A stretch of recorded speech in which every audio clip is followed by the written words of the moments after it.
kwa ajili ya makosa yangu, kwa ajili ya makosa yangu, usinihukumu Bwana.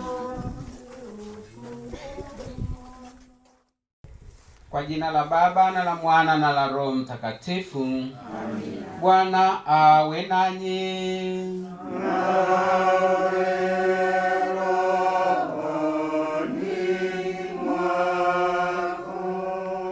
Ndugu zangu, karibuni katika alasiri hii ya leo kwa ajili la adhimisho ya misa takatifu kwa ajili ya kumwombea ndugu yetu Henry. Siku hii ya leo kwa tunapomaliza rasmi msiba wa ndugu yetu, basi tunamshukuru Mwenyezi Mungu kwa shughuli zote ambavyo zilivyoenda tangu msiba ulipotokea na hata kufikia siku hii ya leo. Kwa hiyo tunamrudishia Mungu sifa na utukufu kwa kutuwezesha kumaliza salama shughuli hii ya kumhifadhi ndugu yetu na haya maombolezo. Pamoja na hiyo, tunaendelea kuiombea familia moyo mkuu katika tokeo hili lililotokea, pamoja na sisi wenyewe.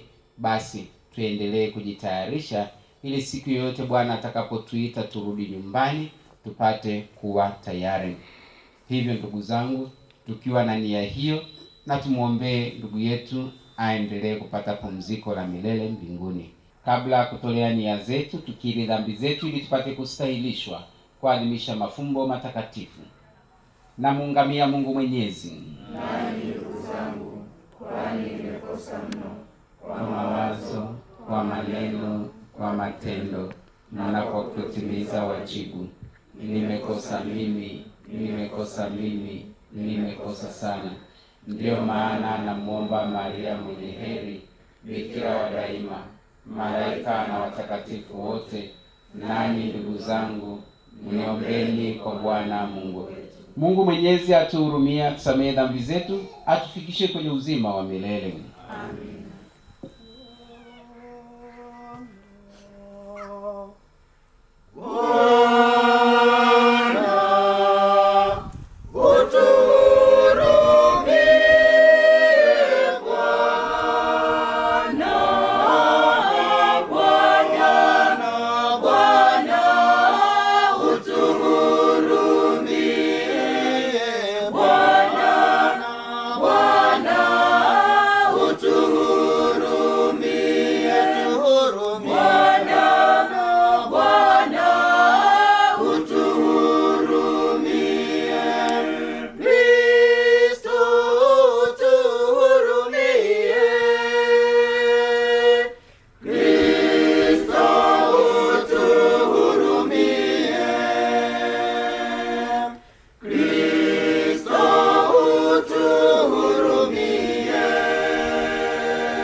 Tuombe.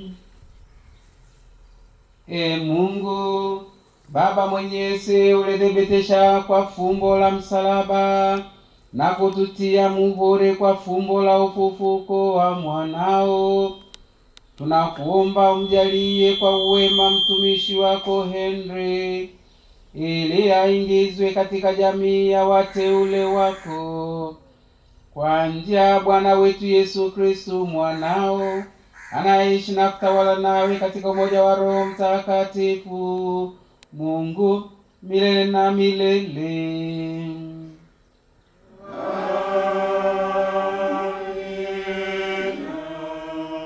hatutaki msijue habari zao waliolala mauti, msije mkahuzunika kama wengine wasio na matumaini. Maana ikiwa twaamini kwamba Yesu alikufa akafufuka, vivyo hivyo na waliolala katika Yesu Mungu atawaleta pamoja naye. Kwa kuwa twawaambieni haya kwa neno la Bwana, kwamba sisi tulio hai tutakaosali hata kwa wakati kuja kwake Bwana, hakika hatutawatangulia wao waliokwisha kulala mauti. Kwa sababu Bwana mwenyewe atashuka kutoka mbinguni pamoja na mwaliko na sauti ya malaika mkuu na parapanda ya Mungu, nao waliokufa katika Kristo watafufuliwa kwanza. Kisha sisi tulio hai tuliosalia tutanyakuliwa pamoja nao katika mawingu, ili tumlaki Bwana hewani, na hivyo tutakuwa pamoja na Bwana milele. Basi farijianeni kwa maneno haya. Neno la Bwana. Bwana ni ngome ya uzima wangu, nimhofu nani? Bwana ni nuru yangu na wokovu wangu, nimwogope nani? Bwana ni ngome ya uzima wangu, nimhofu nani? Bwana ni nuru yangu na wokovu wangu, nimwogope nani? Bwana ni ngome ya uzima wangu, nimhofu nani?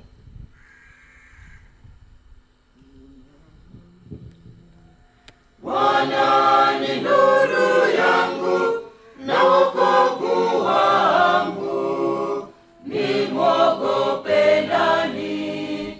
Bwana ni ngome ya uzima wangu, nimhofu nani? Bwana ni nuru yangu na wokovu wangu, nimwogope nani?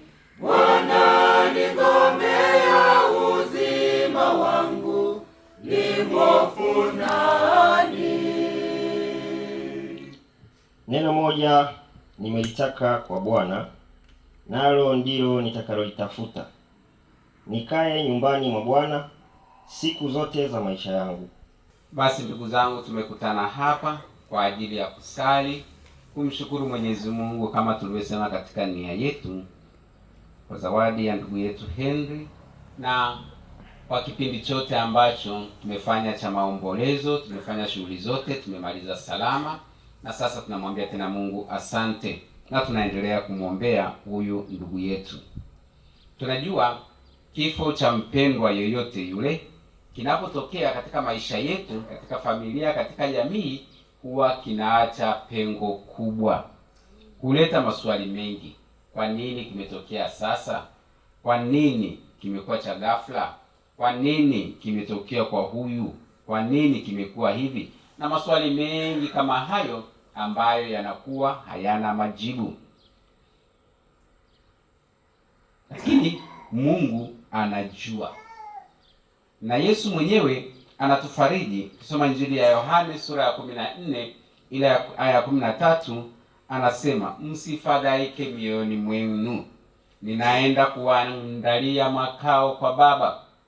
Kusingelikuwa na makao mengi, nisingeliwaambia hivyo. Niwapo tayari, nami nitakuja kuwachukua. Tunajua maisha yetu hapa duniani ni maisha ya mpito, ni maisha ambayo hatujakamilika, bali tunaenda nyumbani ambako kuna makao ya milele ambako Yesu ametuandalia. Siba ndugu yetu tunaomaliza leo unatufundisha mambo mengi. Unatufundisha mambo mengi, mojawapo ni thamani ya upendo. Thamani ya upendo kwa maana kwamba leo tunakumbushwa kuwa muda wetu, maisha yetu hapa duniani ni mafupi. Na kwa kuwa ni mafupi, hatujui siku wala saa, kama ambavyo tumesikia katika hii Injili tuliyoisoma hivi punde, kwamba mwenye nyumba angelijua kwamba mwizi anakuja saa ngapi, basi angelijiandaa vizuri, lakini kwa kuwa tunakuwa hatujui, anakuja ghafla. Hivyo basi, kwa kuwa maisha ni mafupi, tuendelee kuwapenda wapendwa wetu wakati tuwapo hai. Wapendwa wetu tunaoishi nao, sisi tunaoishi sisi wenyewe kwa wenyewe, katika familia, katika jamii, tuendelee kupendana. Tuendelee kupendana. Tunapomwambia mwenzetu nakupenda, au samahani, au naomba msamaha, au asante, basi tuseme hivyo leo, tusamehe leo, tupende leo, tusisubiri kesho, kwa sababu kesho si ya kwetu. Hakuna anayefahamu kesho yake, kama Mtakatifu Gaspari anavyotufundisha. Mtakatifu Gaspari di Buffalo anatuambia tufanye mambo mengi vizuri kwa haraka. Kwa nini tufanye mambo mengi? Tunafanya mambo mengi kwa sababu yako mambo mengi ambayo inapaswa tuyafanye katika familia zetu, katika jumuiya zetu, katika nchi yetu, katika taifa letu, katika dunia hii, kuboresha mahali hapa ili pawe mahali pazuri zaidi ulimwenguni, mahali pa kuishi. Yako mambo mengi, tufanye mambo mengi tena vizuri. Kwa nini vizuri? Kwa sababu tunafanya kwa sifa na utukufu wake Mungu. Mungu anastahili tumfanyie mambo mazuri, si ya ovyo ovyo. Kama nafanya wajibu wangu fulani, niko nyumbani, niko kwenye taasisi, niko kwenye familia au wapi, nifanye vizuri kadiri ya uwezo wangu. Nisipofanya vizuri, nitakuja kufanya lini? Nisipoonyesha upendo wangu vizuri, nitakuja kuuonyesha lini? Maisha yenyewe duniani ya kupita. Kwa hiyo tunayafanya vizuri. Kwa nini haraka? Tunafanya haraka kwa sababu muda ni mfupi. Hivyo basi, ndugu zangu, tukafanye mambo mengi vizuri na kwa haraka kwa ajili ya sifa na utukufu wake Mungu. Hivyo basi, maisha yetu yakawe ya sala, tukajifunze kuwa karibu na Mungu kila siku. Na ndivyo tunafanya, na bila shaka tunakumbushana tena, tuendelee kuwa karibu na Mungu. Hakuna kusema kwamba nimesha sali imetosha, nimechoka. Yesu alisema salini daima.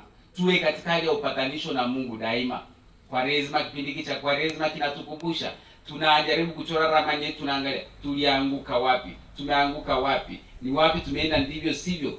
Tunarudia tena hali ya upatanisho na Muumba wetu, tunafunga, tunajitakasa, tunaendelea na safari ya maisha hata katika nyakati ngumu kama hizi. Ndio maana kanisa liko pamoja na sisi katika kipindi cha furaha, kipindi cha majonzi. Yesu anasema, walipokusanyika 2 au 3 kwa jina langu, nami ni katikati yao. Yesu yu katikati yetu. Tunaona namna ambavyo alivyotembelea familia ya Martha na Maria, namna Lazaro alivyokuwa amekufa, alihuzunika nao, akalia nao, lakini akawaahidi ufufuo wa uzima. Hivyo basi, tuko pamoja na Kristo. Kristo aendelee kuwapa nguvu, kuwapa hekima, kuwapa amani katika vipindi vigumu kama hivi ambavyo tunapitia. Kila mtu atakapomkumbuka huyu baba, tutakapokuwa tunamkumbuka, tumshukuru kwa zawadi ya maisha ambayo Mungu alimjalia, na kwa ajili ya zawadi hiyo ameacha alama hapa duniani, alama hai ambazo tunapoziona tunamkumbuka huyu baba. Hivyo basi, kwa kuendeleza yale mema, tutakuwa tunamheshimu, tutakuwa tunamwenzi. Mwisho, leo tunapomaliza siku hii ya maombolezo, lakini hatujamaliza upendo kwa ndugu yetu Hende. Sio kwamba tunasema basi maombolezo tunamaliza rasmi, basi tutaendelea kumkumbuka, ndio tumemwacha ndugu yetu. Ndio tunafungua faili kubwa la upendo kwa ndugu yetu. Bwana, uwasamehe kwa wema dhambi zao, uzipokee kazi zao njema. Bwana, twakuomba utusikie. Tuwaombee wote wanaohuzunika kwa kifo cha ndugu yetu. Bwana, uwatulize wote waliofiwa. Bwana, twakuomba utusikie. Tuombeane sisi wenyewe ambao tu wasafiri hapa duniani.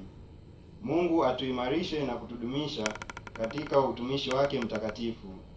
Bwana, twakuomba utusikie. Mungu Mwenyezi, kwa imani tunasadiki kifo na ufufuko wa mwanao. Tunaomba utujalie sisi na ndugu zetu marehemu tufufuke katika furaha. Tunaomba hayo kwa njia ya Kristo Bwana wetu. Amen.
sadaka yangu na yenu ikubalike kwa Mungu Baba Mwenyezi.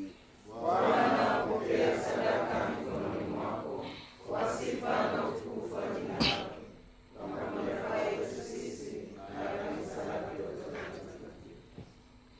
takatifu. Bwana, tunakuomba sadaka hii mfae mtumishi wako Henry, sadaka ambayo kwa kuitoa uliujalia ulimwengu uzima ondoleo la dhambi, kwa njia ya Kristu Bwana wetu.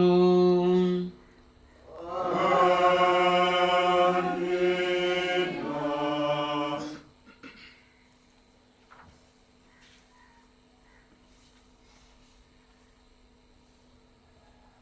Bwana awe nanyi.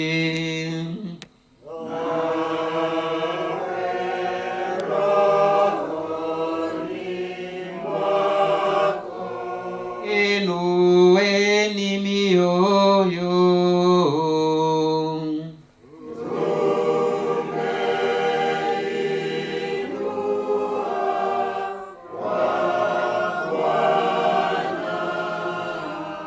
Tumshukuru Bwana Mungu wetu.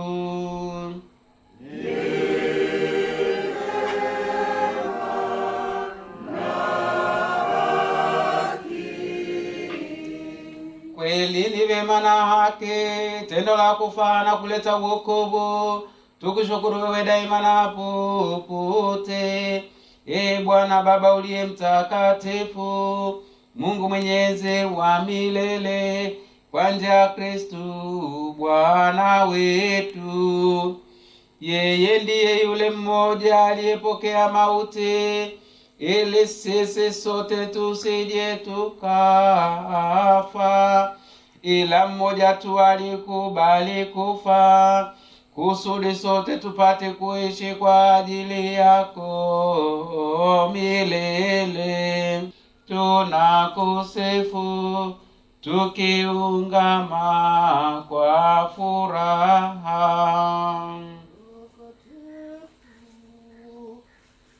Mtakatifu, mtakatifu, mtakatifu, mtakatifu, mtakatifu, mtakatifu, Bwana Mungu wa majeshi.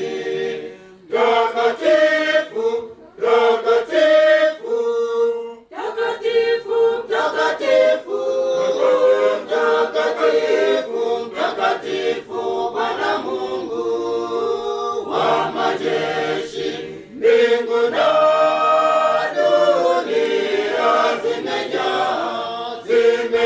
zimejaa utukufu wako. Hosana, hosana, hosana juu mbinguni, mbinguni. Hosana, hosana, hosana juu mbinguni, mbinguni.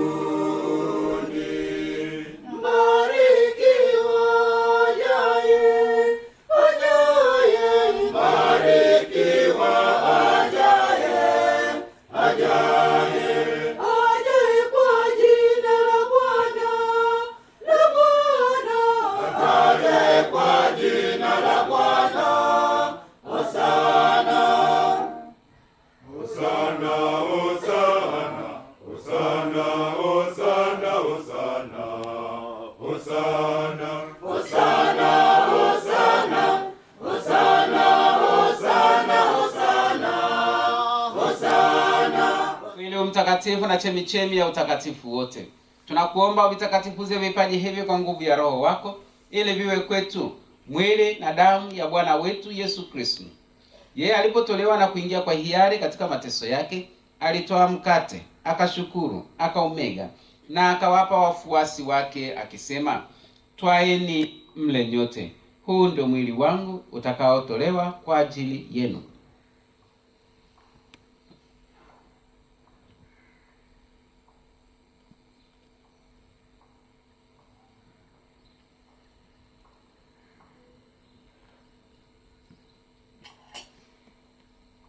Vivyo hivyo baada ya kula, akitwaa kikombe na kukushukuru tena, aliwapa wafuasi wake akisema, twaeni mnywe nyote, hiki ndicho kikombe cha damu yangu, damu ya agano jipya na la milele, itakayomwagika kwa ajili yenu na kwa ajili ya wengi kwa maondoleo ya dhambi. Fanyeni hivi kwa ukumbusho wangu.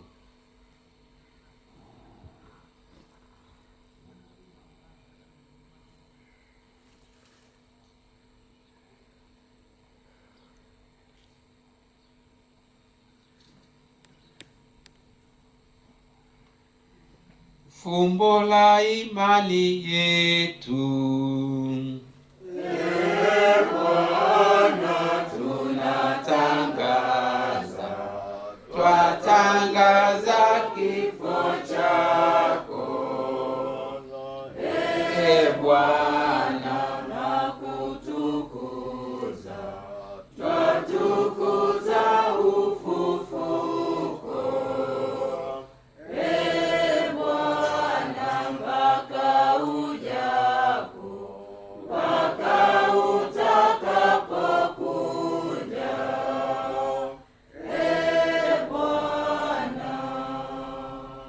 Kwa hiyo Bwana, tunapoadhimisha ukumbusho wa kifo na ufufuko wake mwanao, tunakutolea mkate wa uzima na kikombe cha uokovu.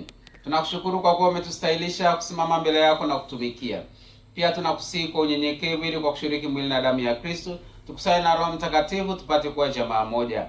Bwana, ulikumbuke kanisa lako lienea popote duniani, ulikamilishe katika mapendo, pamoja na Baba Mtakatifu wetu Leo wa 14 na askofu wetu Stefano Msomba na waklero wote.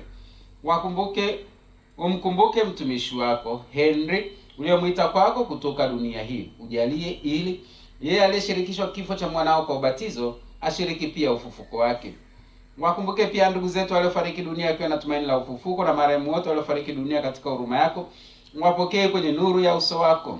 Tunakuomba utuhurumie sisi sote, ili pamoja na Maria Bikira mwenye heri, mama wa Mungu, na Mtakatifu Yosefu mume wake huyo bikira, mitume wenye heri, Mtakatifu Gaspari, Mtakatifu Andrea mtume, watakatifu somo zetu na watakatifu wote waliokupendeza tangu kale, tustahili kushiriki uzima wa milele na kukusifu na kutukuza kwa njia ya mwanao Yesu Kristo.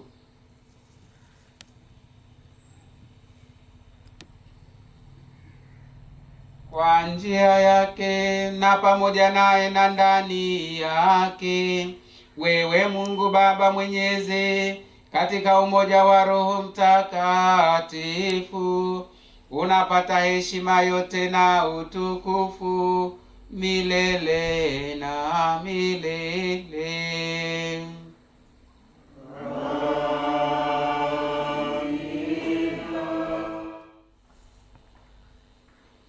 Kwa kulitia agizo la Mwokozi wetu na tukifuata mafundisho yake ya kimungu, tunathubutu kusema: Baba yetu uliye mbinguni, jina lako litukuzwe, ufalme wako ufike, utakalo lifanyike duniani kama mbinguni. Utupe leo mkate wetu wa kila siku, utusamehe makosa yetu kama tunavyowasamehe na sisi waliotukosea, usitie katika kishawishi, lakini utuokoe maovuni. Bwana, tunakuomba tuopoe katika maovu yote, tujalie kwa wema amani maishani mwetu, kusudi kwa msaada wa huruma yako tuopolewe daima na dhambi, wala tusifadhaishwe na jambo lolote, tunapotazamia tumaini lenye heri na ujio wa Mwokozi wetu Yesu Kristo. Kwa ufalme ni wako na nguvu na utukufu hata milele. Bwana Yesu Kristo, uliambia mitume wako, amani na wacheni, amani yangu na wapa. Usizitazame dhambi zetu, la tuimani ya kanisa lako. Upende kulijalia amani na umoja kama alivyo mapenzi yako. Unaishi na kutawala milele na milele.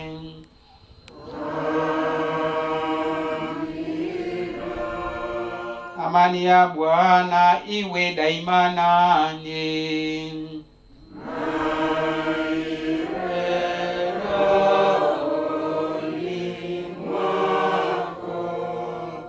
Mpeane amani.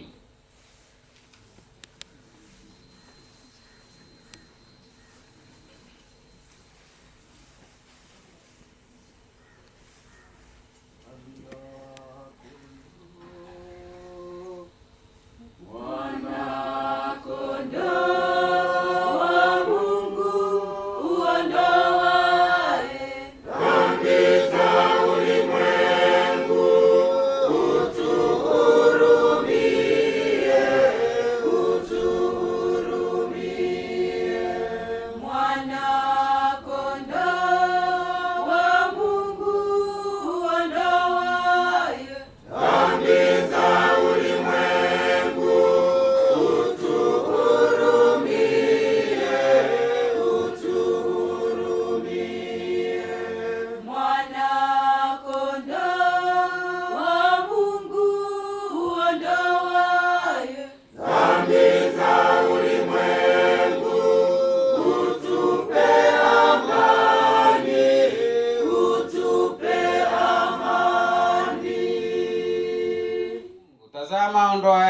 za ulimwengu.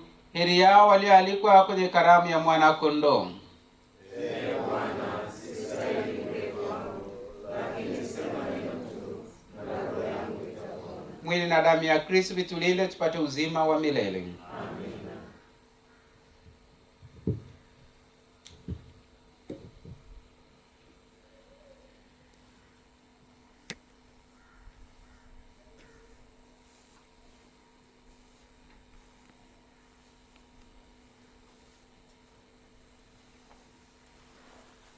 Basi tunawakaribisha katika meza ya Bwana Wakatoliki waliojiandaa.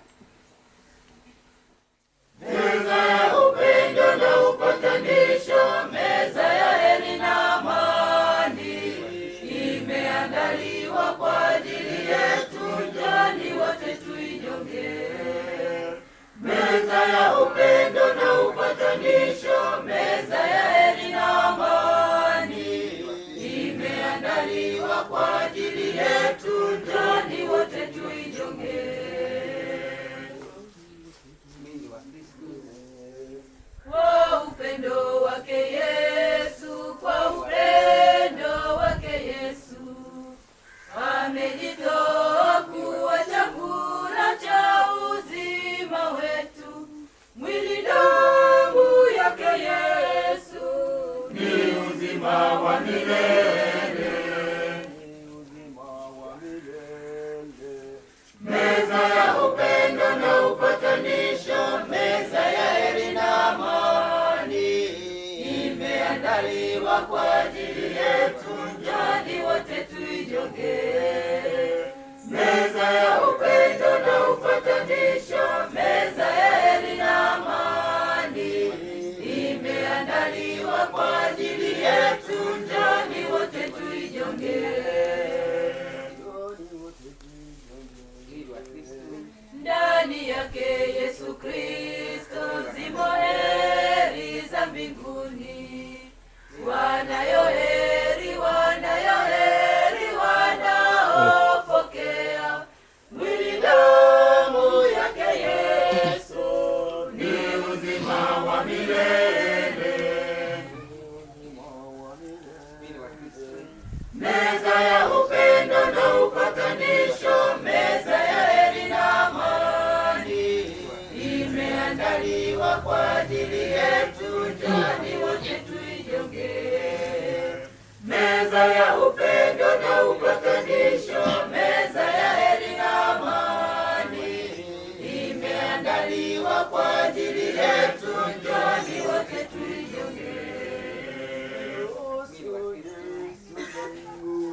Niruhusu Yesu wangu, nijongee meza yako, unisamehe dhambi Mwokozi, uje rohoni mwangu uniokoe.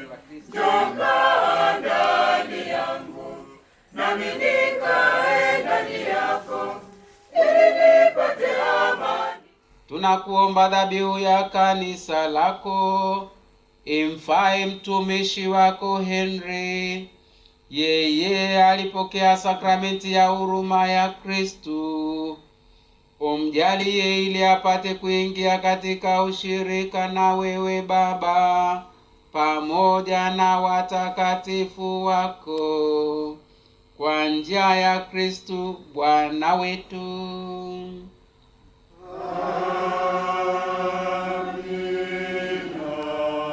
Bwana awe nanyi.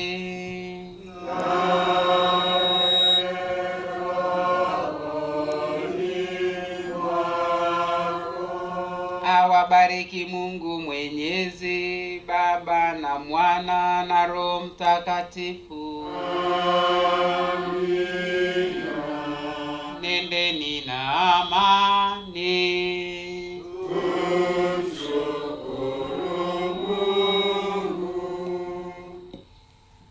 Kubariki maji.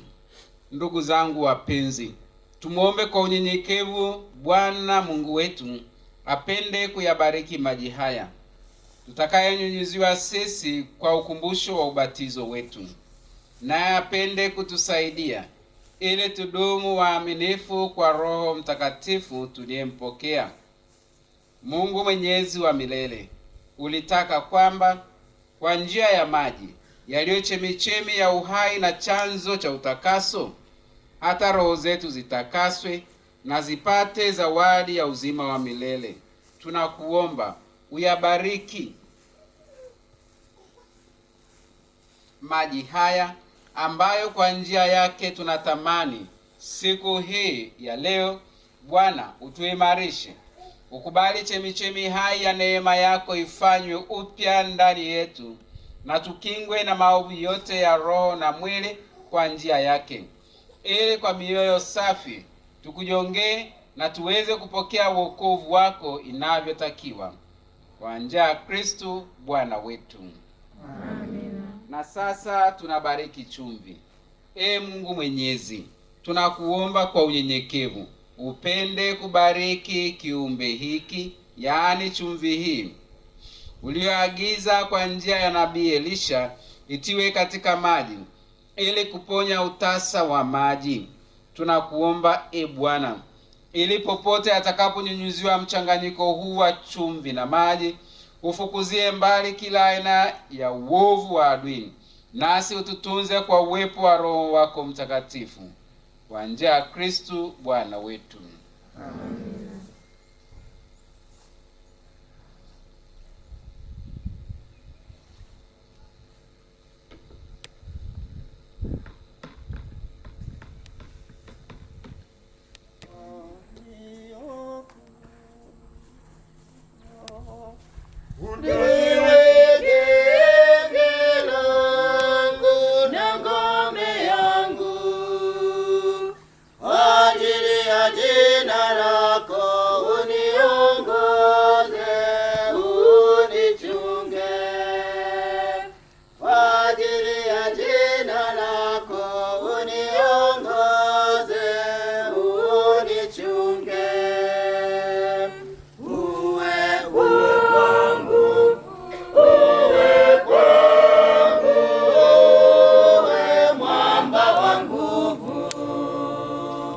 Maji ya baraka yatakuwepo hapa. Atakayetaka kuchukua anaweza akachukua katika kifaa ambacho utakuwa nacho.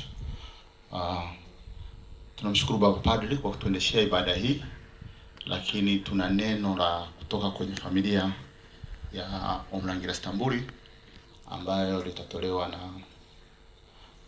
Mama Joan Loimam ambaye tuko naye hapa, na baada ya hapo ratiba nyingine itakuwa inaelekezwa kadri tunavyoendelea. Tumsifu Yesu Kristo. Kwa niaba ya familia naomba kumshukuru Baba Parokia kwa na sisi kwa kuombea misa hindi na misa ya kwanza tulipoleta msiba kwa na sisi, na misa ya leo kuimarisha msiba wa hindi. Asante sana. Nashukuru. Napenda kumshukuru Timilis kwa uongozi wako kwa kutuongoza kwa ibada zote. Asante sana.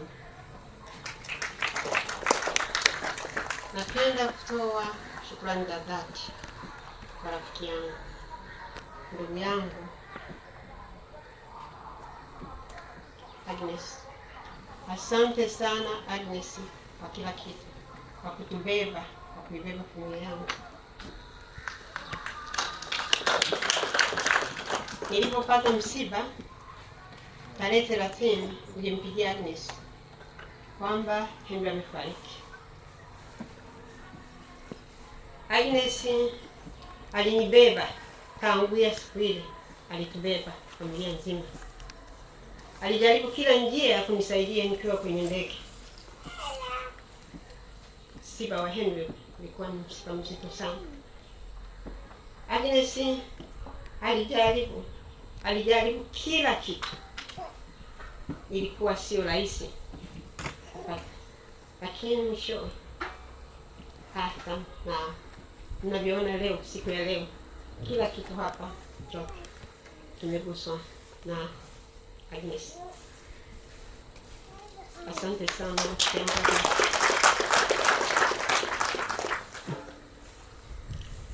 Agnes hakuishia hapo, alijitahidi kunitafutia kwa sababu nilikuwa peke yangu Henry alivyoondoka. Alijitahidi kunitafutia, akaniambia John, lazima utafute mtu wa kukusaidia. Nikamwambia nitaweza, nitajitahidi. Lakini hakuachia hapo. Alinitafuta, alinipigia simu nitafuta kuzungumza na, ukiwa na Dubai sio rahisi kwa sababu hakuna network, lakini Agnes alipata network. Tulipowasili Dubai ilikuwa saa 2 asubuhi. Nilikuwa peke yangu na Henry, sikuwa na mtu. Nikasema nitajaribu kila njia, nizima simu yangu, na watu wananisumbua. Nikasema nitajaribu, nitajitahidi, nitaweza, nitamaliza kila kitu. Baada ya masaa 10 natembea Dubai peke yangu kutafuta njia ya kuwezesha mwili wa Henry kutoka pale Dubai. Niliona kwamba sitaweza, nilichoka sana. Agnes baada alikuwa ananitafuta, Joan, tukusaidie kivipi? Mwishowe nikasema sawa. Akanipatia msamaria mwema, akasema kuna mama mmoja, msichana mmoja atakusaidia. Nilipopiga simu yule mama msichana ni kama Agnes, alisema ulikuwa wapi? Hiyo ilikuwa siku ya pili. Tukaambatana na yule msichana anaitwa Khadija. Tulimaliza siku 3 tunazunguka Dubai. Hatimaye tukaweza kupata nakala za kusafirisha mwili wa Henry. Asante sana, nimebarikiwa. Napenda kuwashukuru ndugu zangu, hawako hapa, wako Vienna. Huu msiba umenigusa sana. Nimeshafiwa sana. Nimefiwa mtoto, nimefiwa mume wangu. Lakini kifo cha Henry kilikuwa kigumu sana, nilikuwa peke yangu. Wananipigia kila siku, Georgia mama yangu, Mbeki yuko Vienna, asante. Wananiombea kila asubuhi saa 10 tunasali. Asante.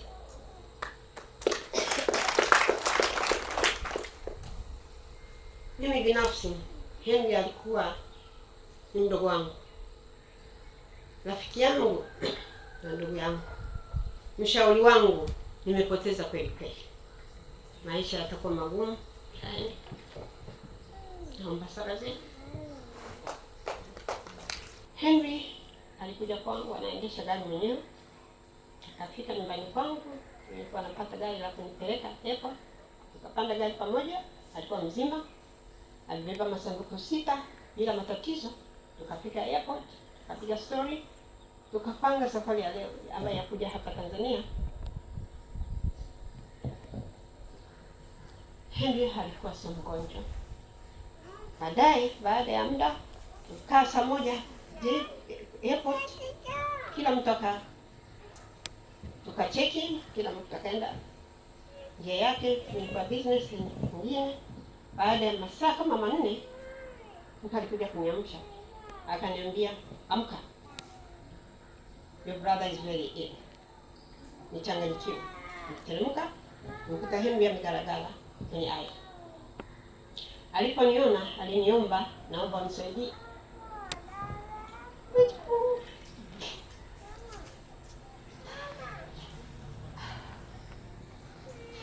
Alisema siwezi kupumua.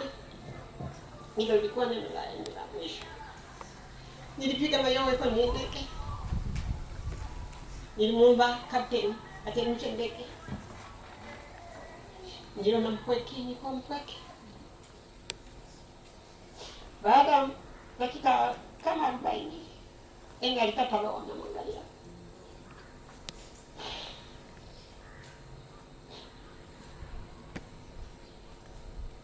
Kifo cha Henry kaishi na mimi milele.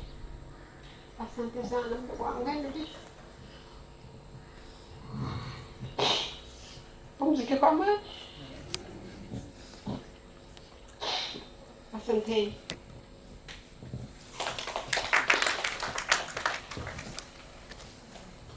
Tumsifu Yesu Kristo. Bwana asifiwe. Wasalamu alaykum. Baba Padre, tunasema asante, tunashukuru.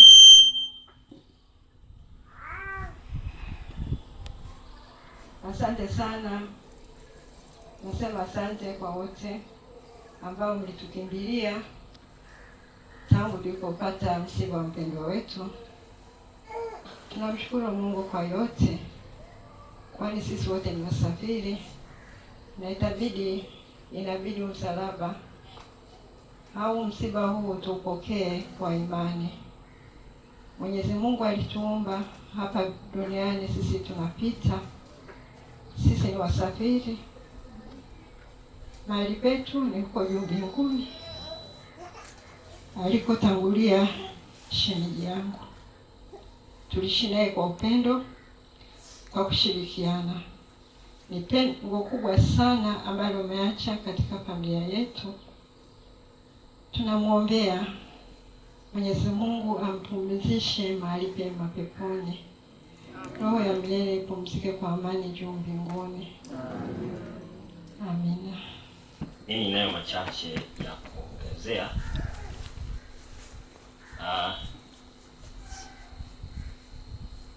Nadhani huu sio muda wa kulia, bali ni muda wa kushukuru kwa sababu moja kubwa.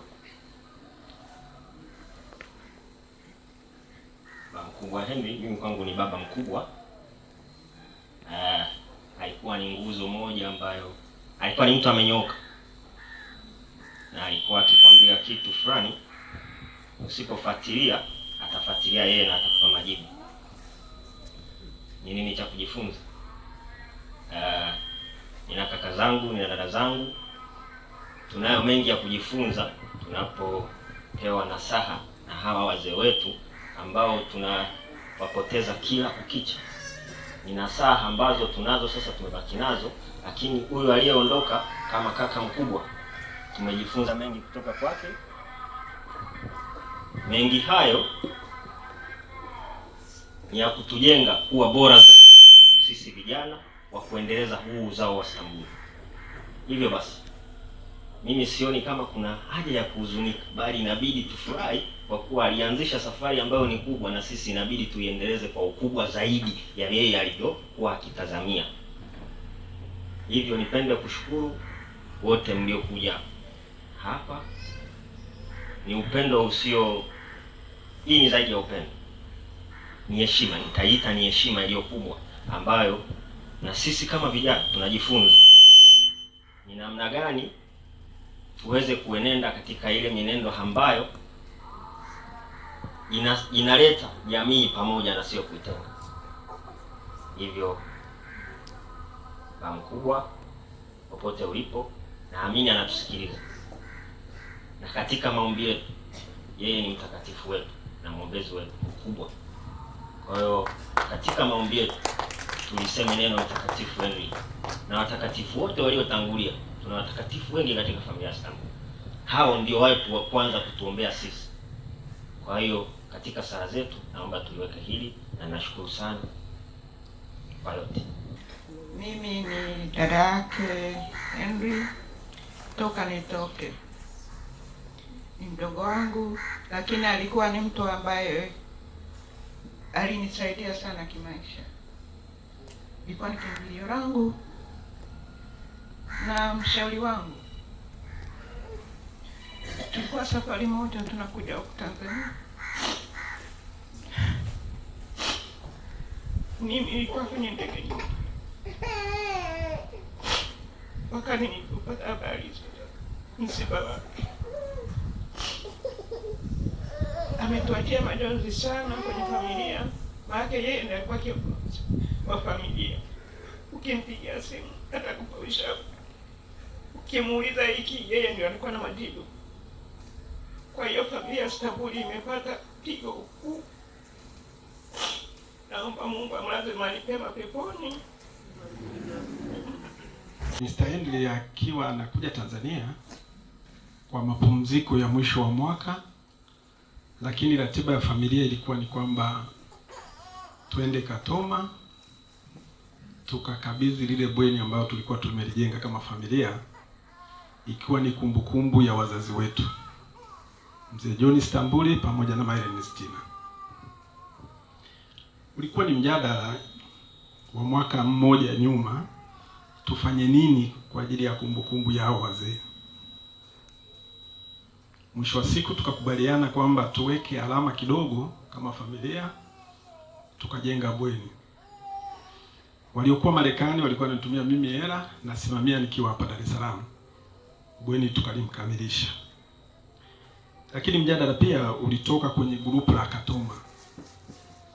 Matokeo yalitoka ya form 4 katika mjadala wa watu wengi, ikaona matokeo sio mazuri.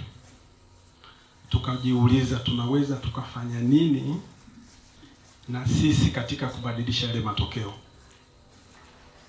Moja ya solution ilionekana ni kwamba watoto wengi wanapokwenda shule wakirudi nyumbani hawapati muda wa kujisomea.